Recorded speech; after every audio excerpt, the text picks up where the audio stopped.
ecuatoriano que vive en Roma de la Facultad de Jurisprudencia de la Universidad Roma 3 y de estudiante ecuatoriano que vive en Roma de la Facultad de Jurisprudencia de la Universidad Roma 3 y me ocupo de Sviluppo y Desarrollo Internacional en el Instituto Diplomático de Milán ISPI. Te agradezco por la oportunidad que hemos hecho hoy en el programa. Bueno, te diré. Sí, te diré, hay algunos puntos que pienso que tenemos que afrontar con extrema importancia. Por lo que concierne a la política nacional,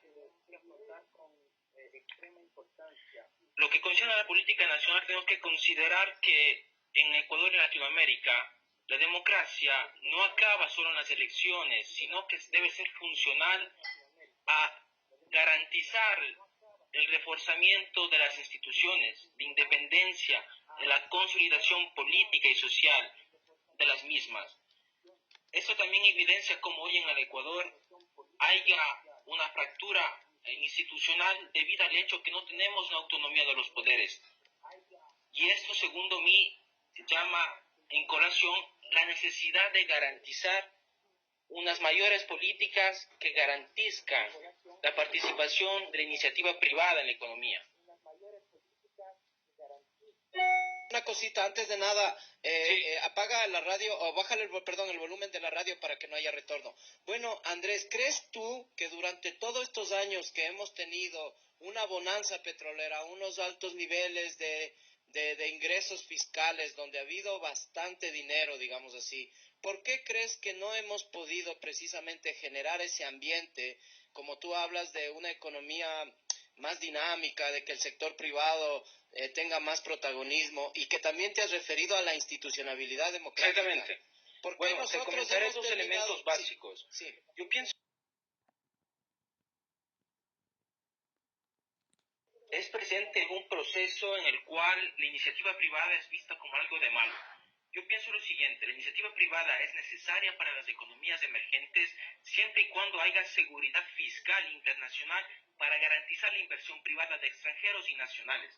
Esto quiere decir que cuando vamos a negociar convenios de doble imposición de inversión pública y privada, tenemos que tener personal ecuatoriano que asesore a nuestros políticos de primera calidad profesional, con una preparación al nivel de los mismos europeos. Porque para poder negociar con europeos y americanos, tenemos que tener la capacidad profesional de poder expresar condiciones válidas y concretas que nos garantizcan una posibilidad de equiparación de las posiciones en campo. Esto es importante, ¿por cuál motivo? Porque si nosotros logramos garantizar la abertura del mercado ecuatoriano, se puede incentivar el proceso de negociación con la Unión Europea para el comercio, para el Tratado de Doble Comercio entre Ecuador y la Unión Europea, que no solo pudiera beneficiar de manera directa a los ecuatorianos migrantes que pudieran crear empresas de exportación e importación entre Ecuador y Europa. Y te mencionaré otro aspecto, si me dejas 3 minutos. Yo pienso que ahora en Ecuador falta un elemento esencial. Es incentivar el proceso de internacionalización de las empresas ecuatorianas, de las pequeñas y medias empresas. Las pequeñas y medias empresas, sobre todo en el ámbito agrícola, en el ámbito de las artesanías, de las pequeñas virtudes que tiene nuestro país. Se da poco espacio a este tema. Y esto implica que hoy tuviéramos que pensar la sociedad ecuatoriana según una nueva visión de política social. Una política social que responda a las exigencias nuestras. Una política social que ya no dependa de las rentas petroleras y que garantice la plena independencia de las instituciones. Porque la independencia de las instituciones es el símbolo de la madurez cívica de un pueblo. Y cuando no hay independencia, quiere decir que no hay madurez cívica, queridos amigos. Andrés, vemos que el panorama económico y el panorama institucional han tomado la dirección contraria a la que estás tú describiendo, ¿no? Exactamente. Te pregunto, tú como analista, ahora como estudiante que estás con las neuronas frescas y estás viendo las cosas desde un prisma mucho más amplio, sí. ¿Cómo le ves al panorama ecuatoriano latinoamericano dentro de los próximos años? Porque estamos enfrentando una coyuntura bastante complicada con la caída de las materias primas, con todo este ciclo que parece que estamos repitiendo en la década de los 70. ¿no es cierto? Yo te comentaré un aspecto... Sí. ¿Cómo ves tú que estamos aproximándonos de nuevo a esta especie de volver a tropezar con la misma piedra? Te explico con una noción que yo en mis estudios he trabajado en una definición de lo que es la experiencia latinoamericana en el desarrollo.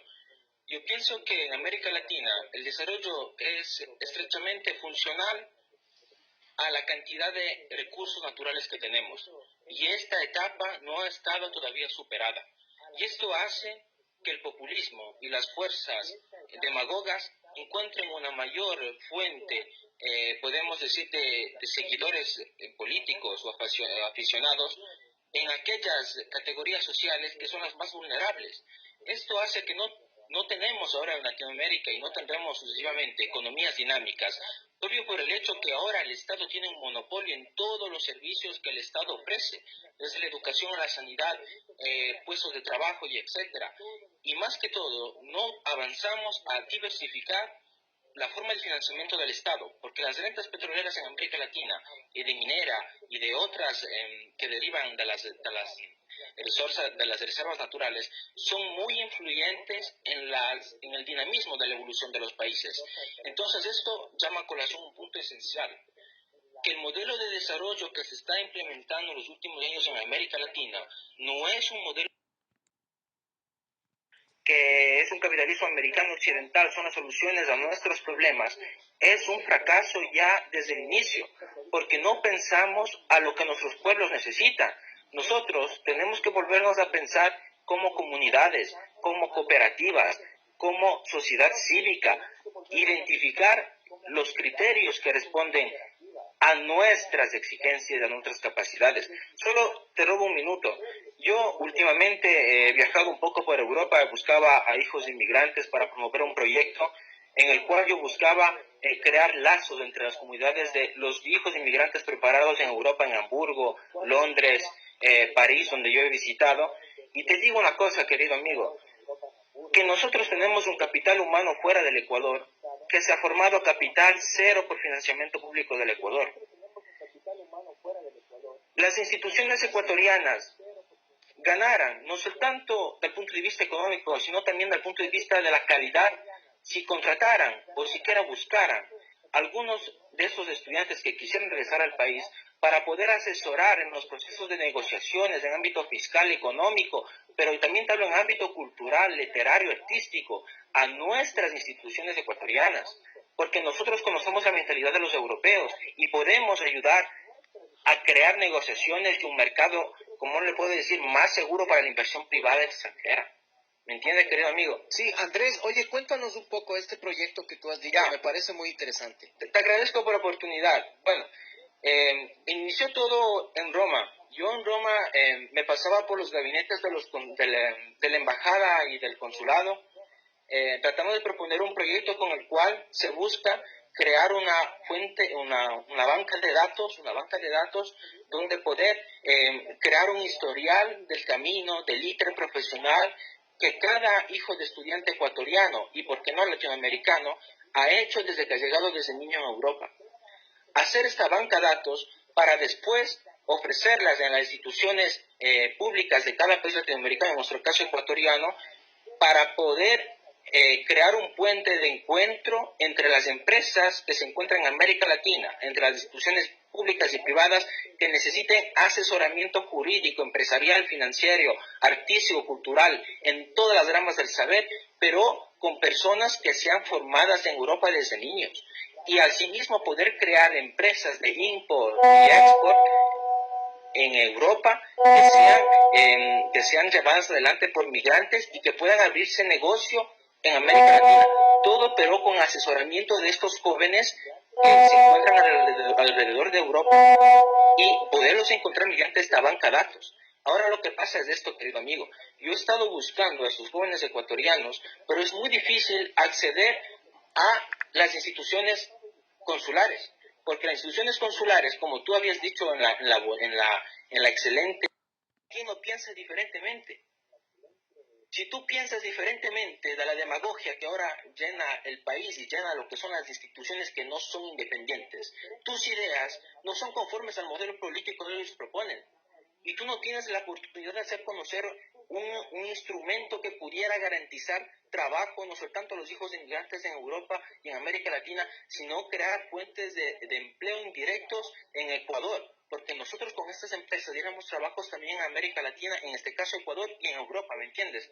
Oye, es muy general sí, este aspecto. Andrés, una pregunta, ¿cómo ves tú, por ejemplo, la inversión que ha hecho el presidente Correa en el talento humano que él dice, y todos estos becarios que están aquí en Europa, que están teniendo una formación excelente en estas universidades buenísimas aquí en Europa? ¿Qué crees que va a pasar con ellos en el futuro? ¿Cómo van a poder desempeñar todo este potencial que van a llevar a una economía tan elemental como la nuestra? Verás, querido amigo, yo te digo una cosa. ¿A qué sirve tener el motor de una Ferrari en una Fiat Uno? Ese carro no te camina. Lo mismo pasa con estos jóvenes. Hablamos de 5.900 ecuatorianos, pero hablamos que han estudiado solo el colegio y algunos han acabado la universidad y aquí van a hacer maestrías, que vienen afuera del país con becas que van desde un mínimo de 150.000 euros al año a estudiar afuera del país para poder después regresar a la patria y formar la educación, formar las generaciones futuras. Ahora, yo te hago una reflexión, perdóname si me equivoco en español, vivo mucho tiempo en Italia, te hago una reflexión. Si nosotros esperamos que el cambio venga con las generaciones futuras, quiere decir que la generación presente de Ecuador está perdida en el tiempo, es una generación ineficiente. Quiere decir que la inversión que estás haciendo para el largo plazo crea una ineficiencia en el presente que no puede ser sanable y tiene un gasto cuantificable económicamente. Hablamos de una generación de ecuatorianos que no son calificados. Ahora yo que te hubiera dicho que la inversión que se ha hecho en mandar 5.900 ecuatorianos al extranjero que cada año aumentan, hubiera sido más conveniente, como lo hace en Montevideo, lo hace el gobierno en el Uruguay, invertir en la formación de nuestros, digo una cosa, y garantizar una formación que responda a las exigencias de cada región ecuatoriana. Yo conocí Cotopaxi, en Cotopaxi, donde es unas tierras de las más, como se dice, productivas de Ecuador, tuviéramos que garantizar y crear no universidades nuevas, no revolucionar el sistema, sino fortificar las universidades presentes en Cotopaxi para que se perfeccionen en agronomía, solo en agronomía, no formar abogados, no formar economistas, no formar filósofos. Deben haber universidades que se vayan a fortalecer, no crear 3 universidades que cuestan una millonada de dólares y esperar que después de 10, 20 años venga el cambiamiento. El cambiamiento va hecho con una planificación social con impacto en el presente para el largo plazo y no viceversa. Te digo otra cosa, si se buscaran a los hijos de inmigrantes en el extranjero, pero hablamos que han estudiado solo el colegio, digo una cosa, y garantizar que he escribido en estos años en inglés, francés e italiano. Para los que quieran conocer mi trabajo, lo que yo hago, estaré encantado de colaborar con quien quiera y, por qué no, abrirnos la puerta por un camino conjunto. Gracias de nuevo. Muchas gracias, Andrés. Estaremos publicando tu link, lo publicaremos en nuestra página de Facebook. Y créeme, te voy a invitar a otro programa porque me parece que eres un tertuliano buenísimo y que habrá que planificar una entrevista contigo y hacerte un programa en exclusiva para que nos vayas detallando todas estas ideas y toda esta energía de participación creativa y que aporta Gran abrazo mucho. a todos mis compatriotas en Madrid y espero un día poder hacer algo por ustedes en el campo, como se dice. Gracias. Muchas gracias, Andrés. Un abrazo gigante desde aquí, desde Madrid. Seguimos haciendo programación de la mejor, amigos, aquí en Latina.